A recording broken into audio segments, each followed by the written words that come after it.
The restriction. You are 60 meters underground. The water is 4 degrees. Your flashlight shows 3 meters ahead. Beyond that, nothing. The passage is the width of your shoulders. You cannot turn around. The only way out is backwards. 200 meters of tunnel you can no longer see. Each exhale sends bubbles into the ceiling. Sediment falls. The water ahead turns cloudy. You have 19 minutes of air. This is called a restriction, the point where a cave gets too narrow to turn your body. Every fatality report lists it as the most common location of death. Not because the passage kills you, because it removes every option except 2. Keep going, or back up blind. The nest. There is a sign at the entrance of Eagle's Nest in Weeki Wachee, Florida. It shows the Grim Reaper. The text reads, "Stop. Prevent your death. Go no further." Imagine you ignore it. You enter alone. You carry 1 tank. 45 minutes of air at the surface. At depth, much less. You have no guideline. No reel. No backup light. No buddy. You're wearing a recreational wetsuit in a system that has killed more than 10 people. You descend to 67 meters. At that depth, nitrogen narcosis sets in. Divers call it the martini rule. Every 10 meters equals 1 martini on an empty stomach. You are now 6 martinis deep, underwater, alone, in the dark. You feel fine. That's the narcosis talking. You turn to ascend. You pick a tunnel. It looks right. Eagle's Nest has multiple side passages. In low light, they all look the same. Without a line, you're guessing. You guess wrong. That's what happened to a 31-year-old diver in 2012. His body was found 3 days later. Dead-end passage, 40 meters from the main shaft. Tank empty, mask still on. He broke every rule, but that wasn't what killed him. He didn't know the rules existed. The tunnel, Plura, northern Norway, February 2014. Now imagine you're one of 2 Finnish divers. You're experienced. Cave certified, properly equipped. The plan is simple. Swim 200 meters through a connecting tunnel. Exit upstream. You've done dives like this before. The water is 2 degrees. Halfway through, your breathing spikes. Cold water eats air faster than you planned for. Your regulator starts free-flowing. Valve stuck open. Air dumping. You switch to backup. It free-flows too. 2 degrees is below the reliable threshold for most regulators. Nobody told you that. Your partner passes you a long hose. Shared air. You swim toward the exit together. The tunnel is narrow. Sharing air in a restriction doubles the load on whatever gas is left. Your partner makes it through. You don't. That's what happened.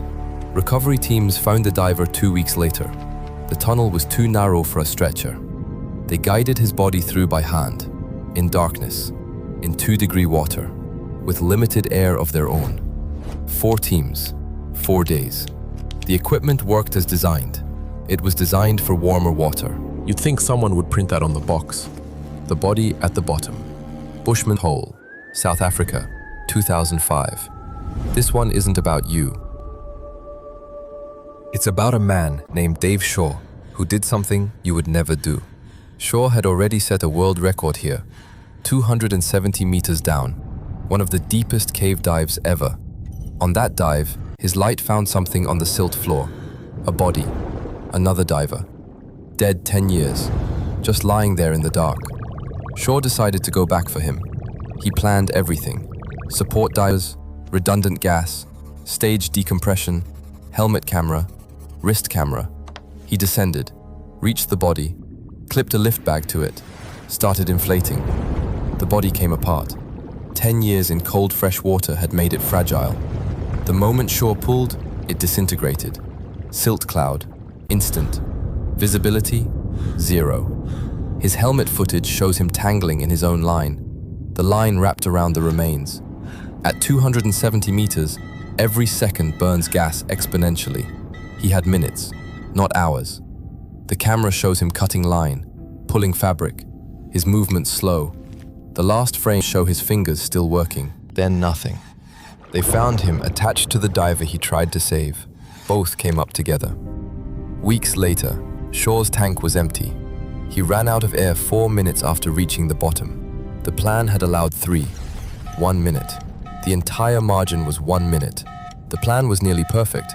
Nearly doesn't surface. The wall that moved. Orda Cave, Perm region, Russia. Longest underwater gypsum cave in the world. 50-meter visibility in places. Translucent white walls. Cathedral chambers. If you saw photos, you'd want to dive it. That's the problem. Gypsum dissolves. Passages that existed last year might not exist this year. Maps expire. The walls move. If you've been here before, you think you know the route. The cave disagrees. 2015. A Russian diver entered a section his map showed as wide. It had narrowed since the last survey. He hit a restriction he didn't expect. Couldn't turn.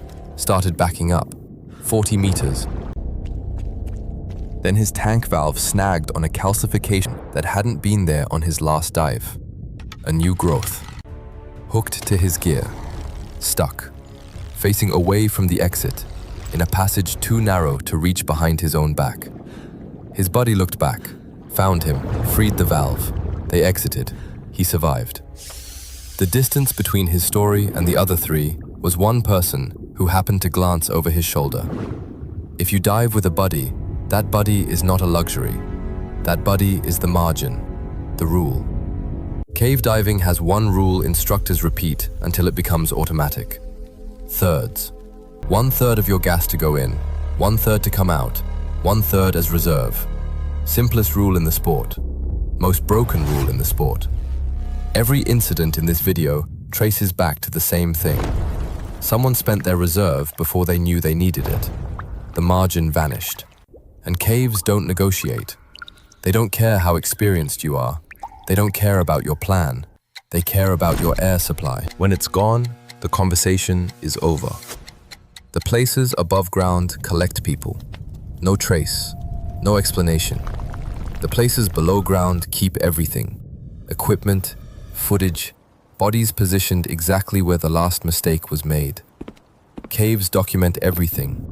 That is not a comfort. Your brain isn't built for the dark. It wasn't built to watch this kind of content either. There's a reason you can't stop. The reason is chemical, measurable, and older than language.